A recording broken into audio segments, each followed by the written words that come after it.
So here we are, another year winterizing our Intex, supposedly portable above the ground pool. They claim to take it, apart for the winter. We've never done that. This is our second Intex. The first one lasted 5 years, no problems. And it's more important to, I think, leave it outside, because the first year we had the other Intex pool, we actually, dragging it in and out, we actually put holes in the liner. It's much better to leave it up and winterize it just like a regular pool.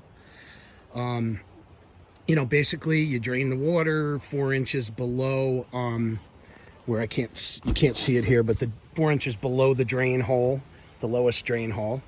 Do a winterizing kit on it. You can get them on Amazon, basically the same as any above the ground pool that you can, get. Has a shock treatment, etc., different conditioners you put in there. You run it through the filter a couple hours, and then you drain the water. And then you put this mesh top on, which is also available on Amazon. And the thing about this mesh top, you can't really tell, but it actually allows water to seep through, so it doesn't get a ton of weight on it. You drape it right over the edges, and as you can see, has this little turnbuckle thing here and a cable that you snake through.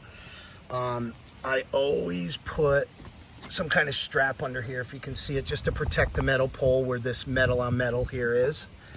And then the pool pillow, the key about that, which I learned after a few years of having them lose air, people at the pool place told me, don't fill it up all the way. Just fill it up half of the way, 3/4 max. And that seems to do the job. It keeps, I think there's enough give in there over the winter when things stiffen up and the ice comes, that it doesn't crack and lose air. So it's got room to, contract and expand, etc. And as you can see, you just try to keep it even all the way around the edge. All right.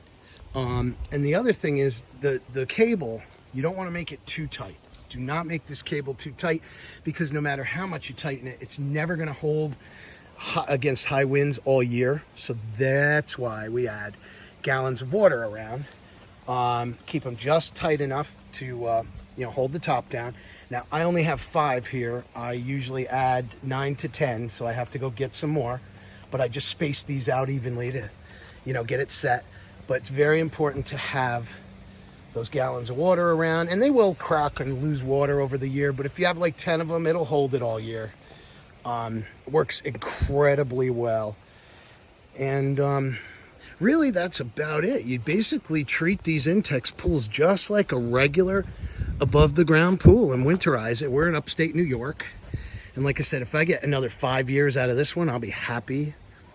Unfortunately what happened, that's another tip I should give. You can't see, but where these poles meet up in the top are these little T connectors, right? And they're plastic. On the old Intex, I think, the top rail was metal and these were still plastic. The new ones, the top rail is plastic, and these these T connectors are still plastic.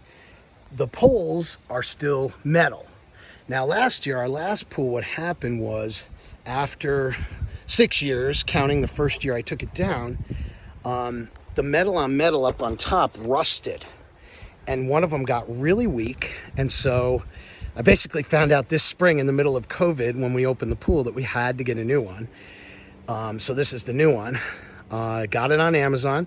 Got totally screwed because the pool's great, but they gouged the hell out of me. This is a $400 pool frame. That's what it should be, right? It's a 15-foot by 48-inch. I got gouged in the middle of COVID for $1,200 for this. And I had no choice, because my youngest son has severe autism and he needed his pool. And so there you go. So I'd much rather have paid $400 for it. I ought to get 15 years out of it for $1,200. But, like I said, if I get 5 years out of it for my son's sake, it's a good deal. And that's where I wanted to do the tip about, in these T connectors here, which you can't see under here, but basically where the poles come up, I use food grade silicone spray in each and every crevice where all the poles meet, plastic on plastic, metal on metal, etc. So we don't get any weird rust or anything like that. And especially because this pool, we use salt water. So salt water can be very corrosive. So in fact, you should rinse off the pool on a regular basis when you have a saltwater pool. Rinse off the pipes on the outside, which I do. And I'll give it one more rinse now that it's all closed up.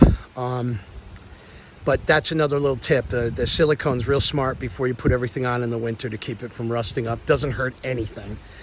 And the other thing is just make sure that you don't pull the top too tight.